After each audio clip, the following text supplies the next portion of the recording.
Sometimes life gets hard, and I don't know where to start. Sometimes I feel like a failure, but that's not what's in my heart. I think about my little babies, and I begin to smile. Then I pull myself together and try to write another line. As a woman, I know my worth. Yeah, I'm gonna make it. Gotta follow my dreams, put myself first. Oh yeah.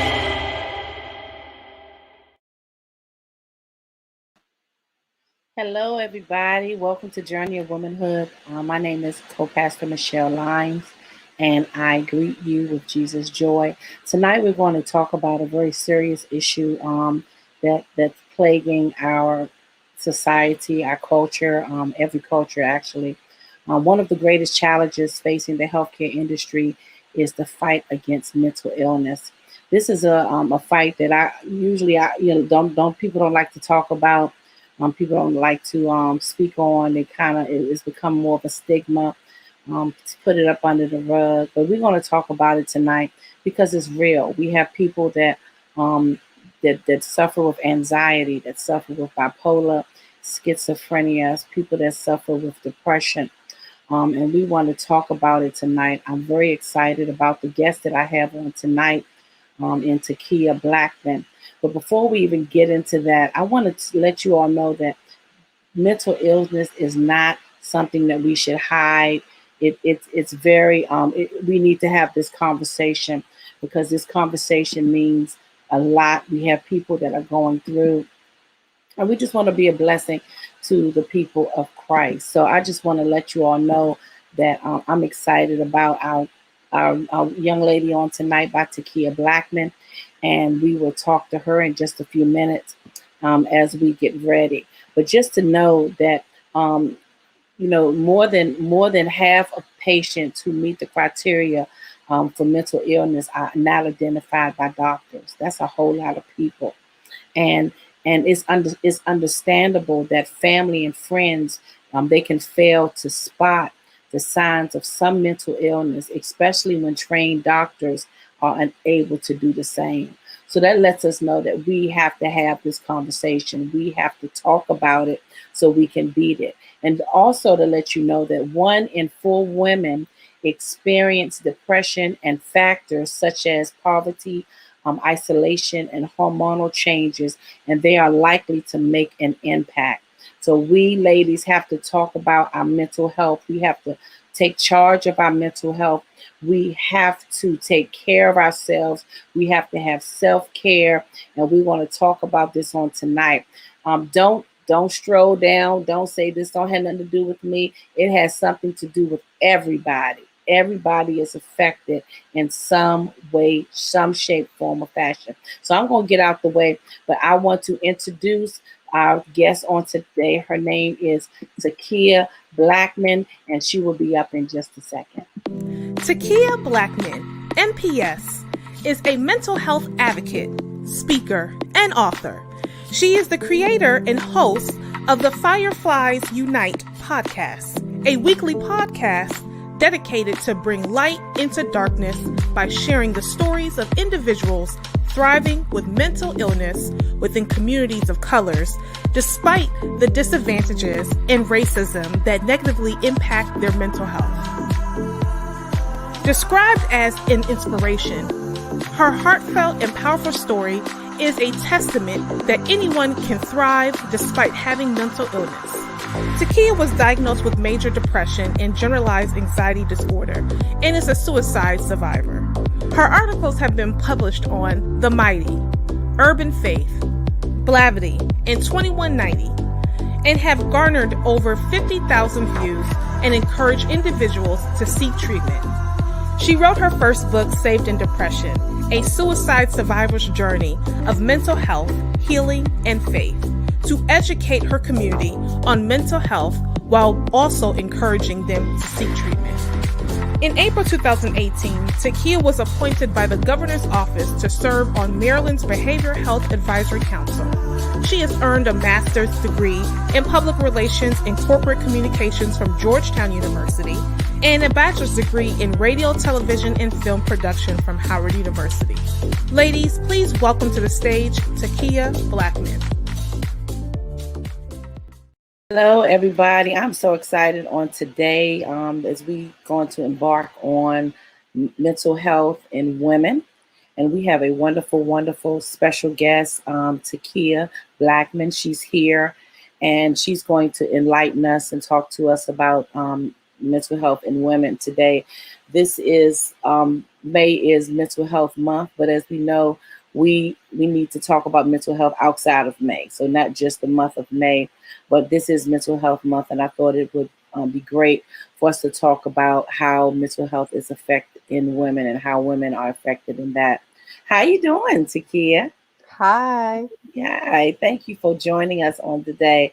So I know that you are an advocate of mental health. Can you just tell us how did you get to that place? How did mental health for women become your passion? How did you get there? Yeah, so in 2015, I originally was diagnosed with major depressive disorder. Mm-hmm. I was experiencing fatigue. I couldn't get out of bed. I really wasn't eating. I was isolating. I just really couldn't function. I couldn't work.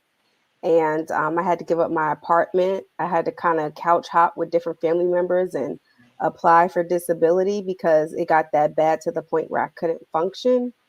And the thing that led to that was, I think it was unresolved childhood trauma. So I watched my mom be verbally and physically abused. Yeah. And my mind as a child will always go to suicide when my mother and my siblings' dad would get into an altercation. Got it. And as I became older, I could no longer suppress those suicidal thoughts. Anytime I was highly stressed, my mind would always go to thinking of ways I can end my life or just wanting to die. And so from that experience, it really helped me understand the importance of mental health. It helped me realize that your brain is an organ, and if you don't take care of it, you'll become sick mentally. And so that's really when I started getting into mental health, because I started focusing on my recovery. I was in therapy and I'm still in therapy and taking medication and doing all the things that I need to do for my mental health. And so it led me to really want to advocate for others and educate specifically the African American community on the importance of mental health, because we're told to just pray about it. You'll be fine. I was told to speak in tongues for 20 minutes a day and it will go away. Wow. And that made me feel like my faith was attacked. Like Yeah. that meant it was like, well, I don't know how to speak in tongues. And so if you're telling me if I'm not able to do something, God's not going to heal me. And you assume that I'm not praying because you tell me I need to pray, or you need to pray harder. And I found that we're less likely to say that to someone with cancer or any type of physical illness. We have more empathy and compassion for people with physical illnesses. But when it comes to mental illness, people kind of expect you to just sleep it off or kind of pull yourself up by your bootstraps and think you'll be fine. But it can be very debilitating. And I don't think people realize how paralyzing it can be. Especially our culture. And you hit bullseye. You hit the nail right on. Our culture does say pray about it. Just deal with it. Just leave it off, like you said, and it's not helping. I have a question for you. So, what point was there anything that was basically like a paradigm shift for you to get you to a place to say, you know what, I can't live like this anymore. I need some help so I can be healthy in my mind, so I can be healthy and whole. Mm-hmm. Yeah, I think the transition or the shift really happened in therapy. So I've been in therapy for 5.5 years, working with an amazing Black woman. Wonderful. And she has really helped me shift my mindset. Mm-hmm. And because of therapy, I've become more educated on the things that trigger me. I've learned how to change negative thoughts into positive thoughts. Mm-hmm. I realize now that depression is not my fault and I have nothing to be ashamed of. Mm-hmm. And so because of therapy, I've really been able to kind of shift the narrative. Your strength is so beautiful right now, because a lot of women need to see that strength. And you're showing strength is, like you said, there's nothing to be ashamed of. And, it became a stigma in our culture that people will make you feel like to be ashamed of that. They will accept someone with cancer before they accept someone with, mental challenges. And I don't think that's right. And I love the fact that you talked about the church, because the church we can say, we just pray about it and kind of passively just say that. But, prayer is the weapon, but therapy and self-acknowledgement is the strategy. So exactly. you need to be able to maneuver in prayer, but do the things that you have to do, So you have a book called Saved and Depressed. What was your motivation? I mean, I know what your motivation was, but what made you say, I need to put this in writing? I need to write this book to help out. I really wanted to educate the other Christians to let them know that the things that they were doing, while their intentions were pure, I believe people who came to me and was trying to help me they had a really good heart, but Mhm. they lack education. And Mhm. so they didn't really understand the things that they were saying that was making me feel worse. They Yeah. didn't realize that it was damaging not only the relationship that I had with members in the church, but it was also damaging my relationship with God, because at that point, I didn't want to talk about God. I didn't want to go to church. Yeah. I didn't want to be around any church people. Like, I just kind of had a moment where I questioned my faith, and I questioned why God would allow me to have this illness. Why are these people saying this to me? And so that's one of the reasons why I talked about the book. I mean, I wrote the book. And then the other part was to offer resources, and then to offer some suggestions on what the church can do to for mental health, such as starting a mental health ministry and offering mental health trainings. There's a training that I teach called Mental Health First Aid. And Yes. just like CPR, we learn how to help people when they are experiencing some form of physical challenge. The same thing with mental health. It teaches you mental health first aid. It teaches you how to effectively assist someone with mental health challenges and substance use challenges. And so I became really passionate about, writing the book, because I wanted to let people know that there are things that we can do spiritually, but there's also things we can do in the physical aspect to Yeah. help merge the two, because I think they both can coexist. It doesn't have to be one or the other. Mhm. And you're absolutely right.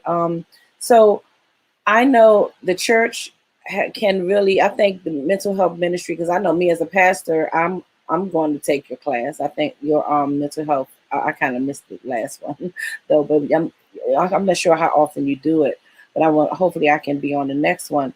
But I think the first aid, mental health first aid, when I first saw that you did that, I thought that was ingenious, and I think it was very needed. So what would you say to women? What would you say to women dealing with mental health challenges, but they aren't really to a place that they feel that they need therapy, or they really just don't know what to do, but they do know that they aren't feeling themselves. They're going through a lot of things in their mind. They're just they know, they even if it's a personality, back and forth with a different personality or a behavior or something like that. What would you say to that woman? Because us as women, we have a tendency of putting everything we need on the back burner. We have a Mhm. tendency to not operate in self-care, to do for everyone else. And we have a tendency, not just women but people, to cover up. And I thought that it was great that you had mentioned that the mental health that you was experiencing was rooted in trauma from your childhood. And a lot of times as an adult, when we don't deal with traumas that we have we've been just covered up or just subconsciously try to forget about, it comes out in different ways. It really Mhm. does. So what would you say to that woman, or the women that might be listening on today, how to manage what they have going on? Because they might can't put it into words. You know what I'm saying? They just Mhm. know how they feel right now at this time. One of the things that I would say is um, set boundaries. Mhm. Boundaries for yourself and boundaries for others. When you lack boundaries, it leads to burnout, it leads to stress. And so that's one of the most important things. And that's something that I learned in therapy. One of my friends called me the boundary queen, because I do not play when it comes to boundaries. Good And job. then not just for other people, but for myself. Hmm. Another thing that I would say is to surround yourself around people who are supportive and someone who can listen to you non judgmentally, that they won't project their own insecurities or saying things that they think you should do if they were you. I would also say exercise is a great form of self care. Like, there's science behind exercise that says that when we work out, it helps with your mood, because we get those chemicals going, Yes. endorphins, serotonin, all that stuff that make you feel good. And so that's something that I do. I don't just work out because I want to lose weight, but it Right. also helps me to manage my stress. And I would say finding different wellness tools. And the reason why I say wellness tools or self care tools is because there's actually a class, and it's called Wellness Recovery Action Plan. It Okay. stands for WRAP, WRAP. And that class really changed my life so much because it helped me to develop a wellness plan. And some of the things that includes are, what are things I need to do every day to stay well? What do I look like when I'm at my best? What do I look like when I'm not doing well? Who are my supporters? What are my triggers or my stressors? And then developing a plan for your triggers or your stressors. What do I look like when things are breaking down? And how do I come up with a plan for that? What do I do if I'm in a crisis and I need my supporters to take over? And so that class changed my life so much because I was able to develop this strategic plan, if you will, to help me manage my mental health. So much so that I became a facilitator to teach the class, because I think it's so important that other women know how to actually practice self-care. Because a lot of times what we end up doing, we dress it up really well. We get our hair done, our nails done, but yet we're broken and depressed on the inside. That's right. And you're absolutely right. We do dress it up really well. I so how what do you do on a regular basis? Like, what is your routine? Like, if a young lady was saying, I know you said the boundaries, support ourselves with people that really care about us. And we also have to make sure that we're, speaking the right things and operating in self-care. When a woman finds herself at the breaking point, what should she do? Would just say if she has not operated in those things and she's just at a breaking point, is there any resources or people she can pull on if she don't feel like she have a support system? Absolutely. My first thought is going to say therapy. Therapy is life changing. And therapy is almost like dating, because you have to find the right fit for you. Mhm. And if needed, you may need medication. So last year, I was recently diagnosed with bipolar disorder. So depression changed to bipolar disorder. And so I had to have my medications altered.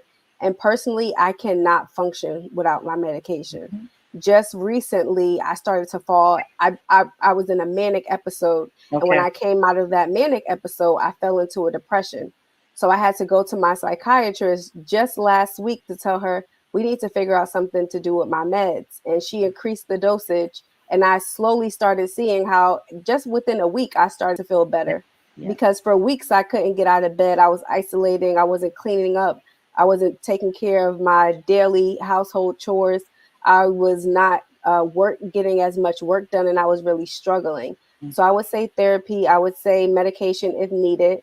There are also peer support. And so I'm actually a certified peer recovery specialist. And basically what that is, it's an individual who lives with a mental health challenge or substance use challenge, or it can be both. And they use their lived experience to assist others in their recovery. And so I went through training for a few years to get that certification. And I actually work with individuals one-on-one. And I also lead mental health support groups. So one of the things that I can do, I can share with you the support groups that I lead. So anyone who's listening, if they want to, the support groups are on Zoom, and they can pop in. They can look at what topics are most relevant to them, and they can come join the groups free of charge. Oh, that's wonderful. Yes, if you can share that information before we sign off, that'll be amazing. Because the resource piece and people not feeling ashamed to reach out. A lot of times we try to fix things ourselves and it doesn't help. You always, need somebody. I am a big advocate of therapy. I think therapy is a great tool. And I don't, I've told even, a few people I minister to, this is something outside of what we're doing here. You need to, let's try to get even down to the root of what's going on. And they can give you some tools on how to maneuver on everyday life, because things can get really stressful, frustrating, and everybody deals with it differently. Mhm. How did COVID impact you at all? Yes, it did. I gained a few pounds. Mhm. I'm still Okay. working those. Yeah, I So get I'm still working those off. I work some of them off, but not all. It forced me to. I live by myself, so I was very much so isolated, it. and it forced me to go into a depression because I go to an all women's gym, and the women are very, very supportive. And so when I couldn't work out, I couldn't really go there to kind of help me relieve my stress. I couldn't meet up with the women that I worked out with, who I became friends with, because we were all in quarantine.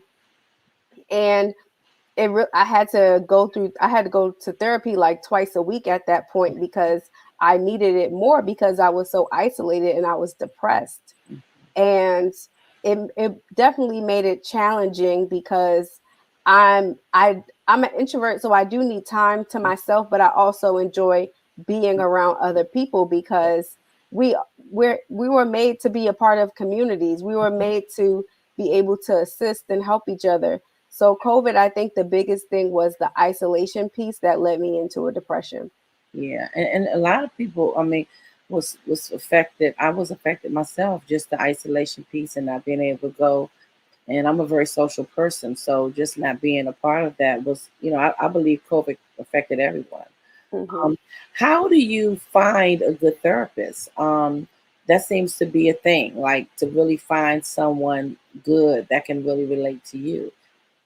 Yeah, so I always start off with finding a therapist that specializes in what you're dealing with. There are therapists who specialize in mood disorders, Mhm. such as bipolar disorder or depression. There's therapists who specialize in trauma. There's therapists who specialize in career counseling. So finding a therapist that can fit your needs and help address the challenges that you're having. Yeah, because I've run into a lot of people that say, "Well, I had a therapist that they couldn't really relate to me and things like that." I would say to that, a lot of times when people go to therapy, they think their therapist is supposed to fix them. And that's not the job of a That's therapist. good. A therapist's job is to help us navigate our challenges and help us assist us with us coming up with our own answers. They're Mm, just there as a coach, they're just there as a guide. A therapist is not going to tell you what to do. And quite frankly, they can't tell you what to do, but they can help pose questions that help you figure out, why do I think the way that I think? Why do I act and do the things that I do? Where is this coming from? And mhm. so it really helps you to become more aware, to become self-aware of certain things, with the things that you are struggling with. And so it's important for people to understand that therapists are only there as a coach or a guide, but they're not there to fix you.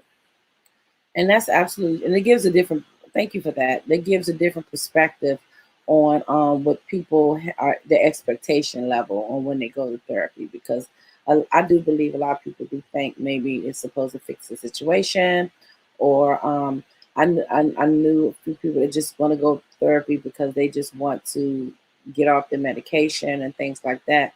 Now let's talk about medication. Medication is not a bad thing. Medication is a good thing. So can you just talk about that? Because um, I just keep saying our culture, but a lot of people just think of it as a bad thing, and it's really not.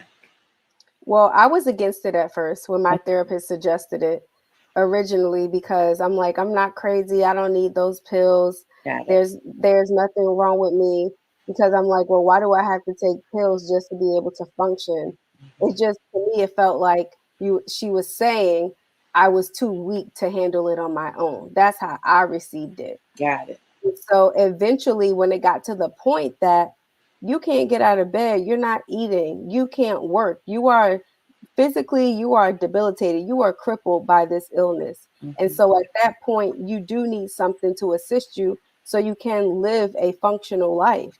And so I've learned that I don't know if I'm going to have to be on medication for the rest of my life, Yeah. but I've been on it for the past 5.5 years. And while there were moments when the medication needed to be adjusted, Hmm. because it was no longer effective, then that still helped me to be able to function. And I tell people all the time, people are just like, I don't want to take that medication. It makes me, because there are side effects. There's side effects to every Every medication. But if medication. you're working with the psychiatrist, they will help you navigate or offer recommendations on what medications are best for you. And then also, they will kind of help. They figure out the right, I say, cocktail, if you That's, will, yes. because every medication is not going to work for every person. Yes. So also be patient and realize that it takes time to find the right medication. And it does take time, I know that it's just for having, people I love that deal with the same thing. And it takes time for them to figure out the right cocktail, as you say, to use, because sometimes if this might be too aggressive, this might not be enough, powerful enough. So that's so true. So you have a podcast, and let's talk about your podcast and the motivation behind that, and how often do you all and what is your motivating, what do you want to what's the word I'm looking for? What do you seek to accomplish through this podcast? I love the name of it. So let's talk about that. Yeah, so Fireflies Unite with Kia, it's a mental health podcast that was dedicated to bring light into darkness, just like the Fireflies. So we're shedding light on something that people usually feel like they're in a dark time. And so we're uniting together because we're having this conversation. And so it's really to dispel any mental health stigma. It's there to provide education and really to build a community. Unfortunately, earlier this year, I ended the podcast, but that was not because I didn't want to keep going, but I felt like it served its purpose. I also was getting so many opportunities to speak and to do mental health trainings and support groups. And so my schedule became too busy that I couldn't keep up with it. Right. So I just had to, and I kind of faded it out. I didn't just end it abruptly. Yeah. And so I was just looking at the stats today. People are still listening to those episodes, so they will be up forever. I'm not going to take them down. That's awesome. Now, my question to you is, what's the future looking like for Takia? What do you have any goals that you want to set? Any more ways to impact women and just people in general? Through your knowledge and your testimony of mental health, because it's so needed. Yeah, so I think I definitely want to get out and get back to doing speaking engagements. I also would like to continue to do the mental health trainings that I'm in. And I think the biggest thing that I would really like to do is to have my book, since I self-published it, to be picked up by a publisher so that it can expand and reach a larger audience. Wonderful, wonderful. And I believe, God, that will happen for you because of your tenacity and determination to get the word out there. It is so important. You are a young woman. I'm looking at you just like, it's a beautiful thing that you're taking this assignment. This is an assignment. And you're just taking it and just running with it and helping as many people as you can, because this thing is real. People are struggling. They don't know how to get out of it. They don't know the resources. Can you name a few resources or maybe organizations that people can run to? I know of a few of them, but I know a whole lot more. So if you can name some of those resources that people maybe can jot down. And I'm gonna also ask you when we get offline, maybe later on, you can send me some of those resources as well, and I can upload them on the website or connect it to something just so they can get what they need, because that's very important. Yeah, absolutely. So the National Alliance on Mental Illness, they are NAMI.org. They're a great organization. They do a lot of advocacy. They offer free support groups for individuals who have mental health challenges, but then they also offer family support groups for caregivers who are supporting people with mental illness. There's also Therapy for Black Girls. Dr. Joy, she created a directory on her website, so you can go there, and she also has a podcast. Yes. So you can go to that directory to find a therapist. There's also Psychology Today, where you can go and find a therapist. There's also the Open Path Collective, where people who can afford therapy, they offer therapy at a lower rate. So those are some of the resources. And then I think there's also another organization called This Is My Brave. And I actually participated in their show and then went on to produce a show for them.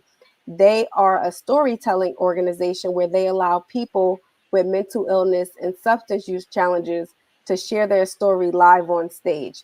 That can be through song, that can be through an essay, that can be through a monologue.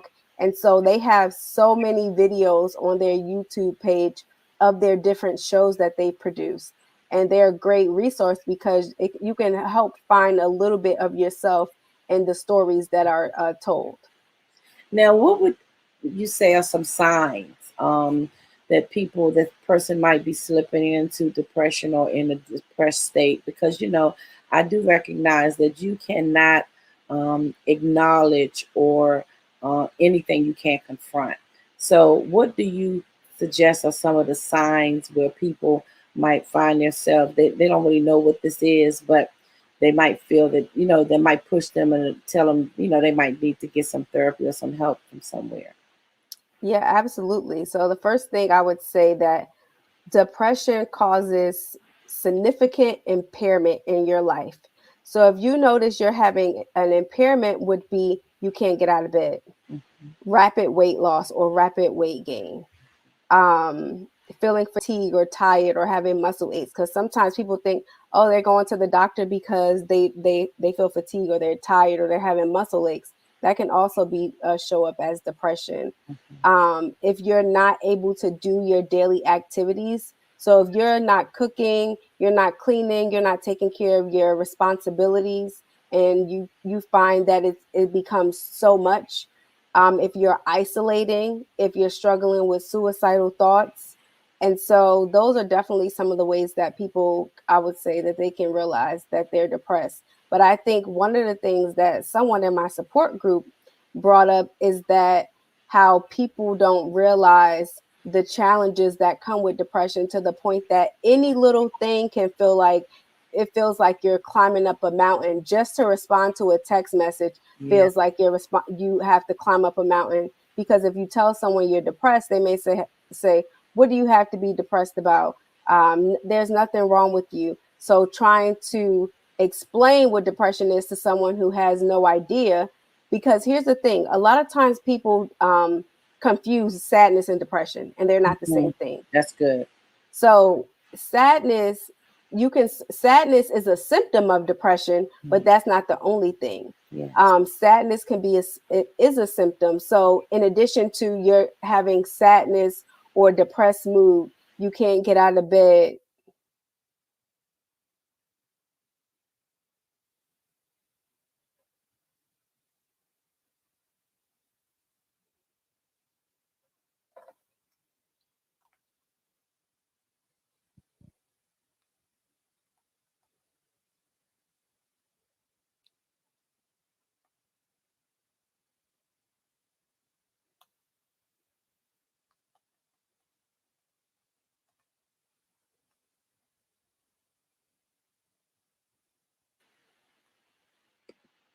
I think we got disconnected. Yeah, we did. We're good now.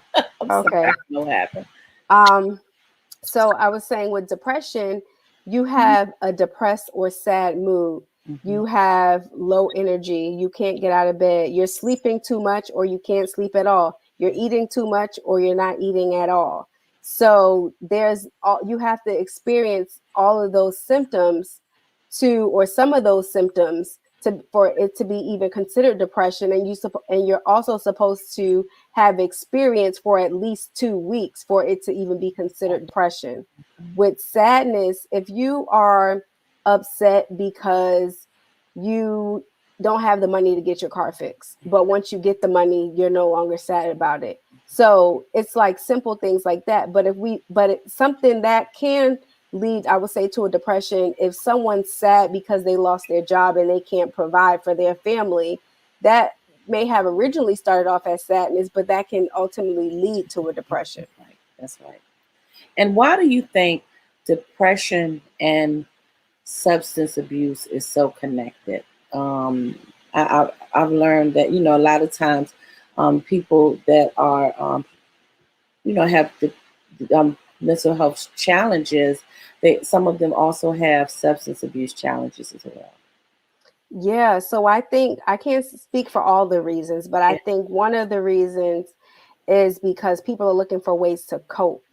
They don't want to experience that pain that they're going through. They want to forget about the pain. They don't want to address the trauma. They're trying to forget it. And so they use it as a way to cope. All of us have different coping skills, but some of them are healthy and some of them are unhealthy. And I think that's one of the reasons why people often turn to substances, because they are trying to find ways to cope. So what about if they were substance and medication? Substance and mental health challenges. Medication. Medication. So yeah, there are certain medications.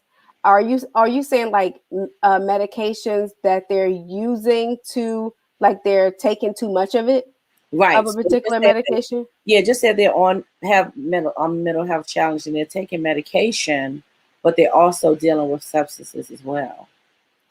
Yeah, so that's called a co-occurring disorder, Mm-hmm. when people have substance use challenges and mental health challenges. Mm-hmm. So those individuals have to their treatment has to look very different than someone with just mental health challenges. Got it. So one of the things that may be done is harm reduction. So what harm reduction is, it helps. So for instance, if someone is addicted to a particular substance, Mm-hmm. instead of them going off of it cold turkey, they slowly get them off. So instead of Mm-hmm. somebody shooting up 5 times a day, they may work with them, and actually you can go to a place to get whatever it is that you're using, and they'll kind of like wean you off of it versus going cold turkey. So that's kind of one of the ways that people can also get help for substance use challenges. You are a wealth of information, young lady. I really, really appreciate you so much. You have, Takia has this wonderful first aid, mental health first aid that she does for children as well as adults. I'm telling you, how can they get in touch with you if they want to sign up? I know you have one coming in June, but I'm sure you have more coming after that. So how can they get in touch with you to sign up for the mental health first aid for children? I thought it was phenomenal that you had it for children. I mean, I'm actually taking both classes because I work with children and I'm pastoring. So 'cause I have a daycare and I have a church. So I'm like all in it. So I can't wait to be able to get into your class and to just listen, people of God, people that are listening right now, you can never get enough knowledge. You can never get enough knowledge. Only way you can grow is to continue to learn more different things. And these things are I think it's just a pillar of wealthy information that you can take by connecting with this young lady. Please tell us how we can get in touch with you or connect with you so we can sign up for your mental health first aid and any other things that you are doing. I know you will be speaking again because things are starting to open up, and I look forward to meeting with you personally on a bigger scale outside of the virtual thing. But I didn't fall in love with you. You just a sweetheart. But yeah, can you just tell us how to, reach out to you? How do we connect with you? Absolutely. So my email, I go by Kia for short. Kia at firefliesunite.com. People can shoot me an email and I can definitely inform them of the trainings. They can sign up for my email list, because anytime I have a training, I will always put it in my email list. So that's usually like the best way to connect with me. And listen, you guys, her mental health first aid is a very intimate course, which I thought was very good when I saw that it was intimate. And I just believe that you'll get a lot out of it. So connect with this young woman. You are a thriver. You are doing the things that are necessary for your own self-care, which lets me know that you're operating in wisdom. And I am so excited about your future and everything that God has for you as you evolve and become the person that He has created you for. And I just believe too that this assignment that you have, that God has placed in your lap to empower women and men and being not wealth of knowledge in reference to mental health is going to be very beneficial. So I'm excited to know you and meet you on this level, because I truly believe that it's going to evolve, and you're going to be able to help a lot more people on a larger scale. So I just want to say that to you, and I'm excited about what you're doing. I've never met you personally, but I could tell your heart is really sincere and organic, and that's just a beautiful thing. Thank you so much. Yeah. I just want to thank you for having me. Oh yeah, you are. I listened to a few of your podcasts. I thought they were wonderful, and I saw a few things that you did on YouTube and stuff. So you just keep doing what you're doing. You are, and I will be meeting you anyway, again, because I'm gonna sign up for your classes. So listen, y'all, sign up, connect with this young lady. You can never know more or enough about mental health. We all deal with it in one way or the other, you know. So you all, I know I'm personally very passionate about it. So you all connect with her. Get the resources that you need, the organizations that she had spoken about, connect with those organizations and do what you need to do. You do not have to stay in the place that you're in, because there are resources and people that are willing to help. And listen, therapy is a wonderful, wonderful, wonderful thing to do. Do not look at it as a weakness. It's great because especially we as women, we're internalized, and those things affect us. It affects our personality. It affects our attitude, our character, the way we just come out and live life. But the Lord, He has designed and He has allowed these tools to be accessible for us so we can be whole. So do not look at it as a bad thing. The bad thing is not doing anything about it. That's the bad thing.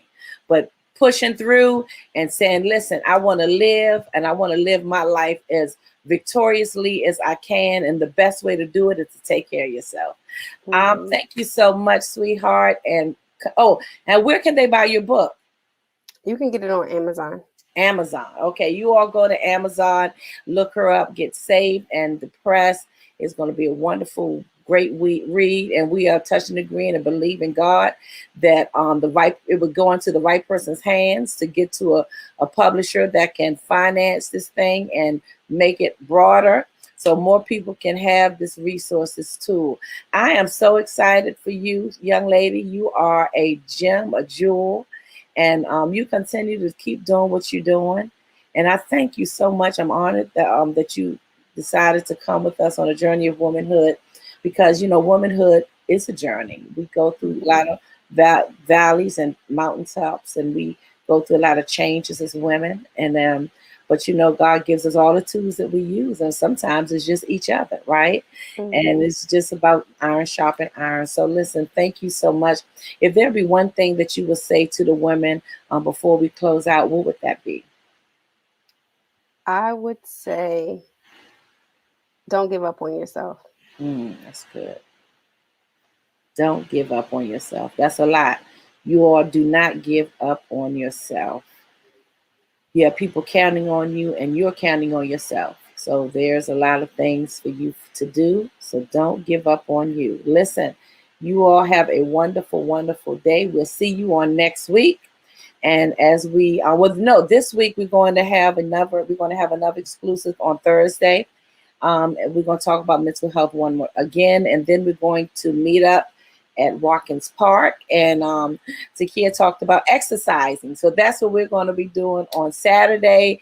In lieu of mental health, we're going to exercise, we're going to walk, we're going to talk and lift each other up. It's going to be a nice place for peace and empowerment. So listen, you all can register on Eventbrite. Is no cost. It's just, we just have the registration just so we know how many people are coming, and we can prepare to give you all some nice gifts and things as you come. So we hope to see you on Saturday, but we'll be here again this Thursday, same place, same time at 7:30, and we'll join the conversation as we continue to talk about women and mental health. You all have a wonderful, wonderful day. See you later. Oh, wow. Did you all enjoy yourselves? That young lady was beautiful. I had a good time with her. Listen, one more thing I want to do. So don't go yet. Don't go yet. We have two things we want to do. We have a little bit more time on the clock for this episode. But there is, everyone's talking about mental health. Not just because it's maybe because it's needed. And I know Taraji P. Henson, she has a foundation that she named after her dad, the Boris Lawrence Henson Foundation. And I wanted you all to look at this really short clip on just how important mental health is, not just to women, you guys, but to everybody. So just don't log off yet. I just wanted you all to watch this small clip before we go, because it's going to bless you. We're back with Taraji P. Henson. So, can I ask you about the work you've done around mental health? Yes. The stigma around mental health is really hurting this country. It is. And not enough people speak out about it, which is why I treasure you being here. What got this issue on your radar screen? Why is it important to you? Well, it's important to me because actually I founded my foundation, the Boris Lawrence Henson Foundation, named after my father, out of necessity. I suffered there he is. Hi, Daddy, I miss you. I suffered trauma in my life, and so did my son. And when it came time for us to sit down and talk about it and get some help, it became an issue, because you have to be culturally competent in order for me to feel safe sharing my deepest secrets and what my fears and being vulnerable. So when it came time to look for a therapist that looked like me, there were none. It was like looking for a unicorn. Right. I mean, I'm not saying they don't exist, but it wasn't easily accessible. So I discussed it with my best friend, who also had her bouts with anxiety. And so we decided to do something about it. And I think in the African American community, it's been such a taboo. We really don't take care of our mental. We don't, and we should. We suppress a lot, and it comes off as, and when we do express ourselves, it comes off as rage. Well, we have a lot to be upset about, right? But, and not to shun those feelings, but they need to be channeled, or they need to be expressed in a healthy way. And what I found disturbing is that we can talk about our thyroid, I can sit up here and talk about my gastritis, but when it comes to our mental, which is all a part of total health care, we miss that beat. And that's because for so long, we've been told to pray our problems away. We've been demonized. We've been misdiagnosed. There's a lot of trust issues. So I decided to do something about it. And I think the misconception with celebrities and people that you look up to in film and television is that we got it all together just because we have money. Well, money doesn't make your issues go away. Because when they yell cut on set, and I take this wig off and these lashes, he looked at my hair like, that's a wig. Yep.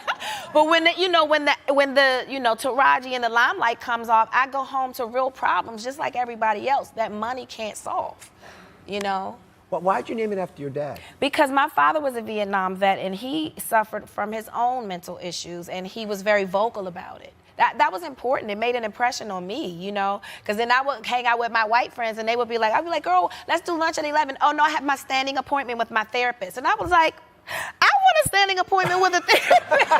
I need one of those. You touched on something that's so important. Yeah. The anxieties we all feel. I always wonder, why are we all completely paralyzed by fear, anxiety, self-talk, all the stuff that happens? I think you're more connected to that than a lot of us. How does that affect you? I mean, I think I have to deal with a lot of my things when I'm preparing to portray a character. If I'm lying to the girl in the mirror, then how can I tell this character's truth?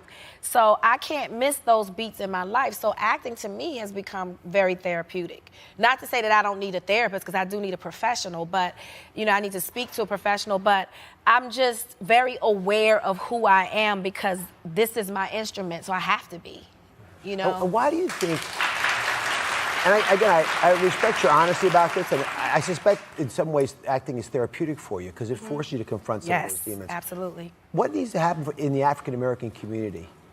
What needs to happen? Yeah, for folks to embrace us more. We need to start talking about it more. I think and what I'm seeing activity just by me launching and going public with the launch of my foundation. I'm starting to see chitter chatter and people actually talking about it because you put a face to it.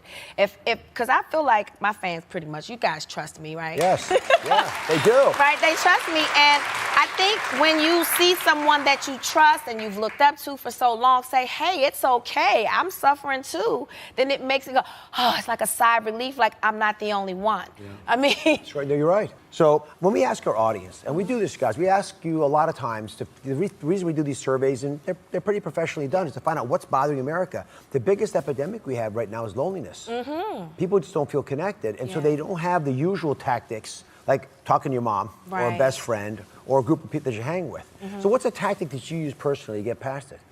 To get through your day? I mean, you know, I make sure I keep in touch with my friends, and I have such a great core of friends that check on me. So it's all about the people you have around you too, you know. Get off the internet, get off the social media, put the phones down, reconnect with humanity again. You know what? You're a beautiful person on the outside and on the inside. Oh, you're beautiful. Thank you. Be sure to subscribe to my channel so you don't miss anything. And remember to check back often to see what's new. Okay, you guys, I just wanted to share that video just to let you know that everyone deals with mental health in some kind of way. It's not a stigma. It's good to talk about it. So just join the conversation. We'll be talking about it again on this Thursday. Coming at 7:30 p.m. We have another wonderful guest, and we're going to be talking about mental health in women, and we're going to dig through it. And I'm excited, you guys, because this is the time for us to acknowledge the things that are going on, and we can learn about them. And the only way we can fight it is to learn and to be educated about it. Listen, I'll see you all on Thursday, and then on Saturday we were going to meet at Watkins Park in the main at the main playground, and we're going to walk, and we're going to talk, and we're going to empower each other. Ladies, come out, get a friend, get your sis, get your cuz, auntie, mama, whoever want to do it. We're going to be walking. We're going to just have a good time and just connect. I love you all so much. Thank you for joining me, and thank you for joining the conversation with the Journey of Womanhood. Have a wonderful day.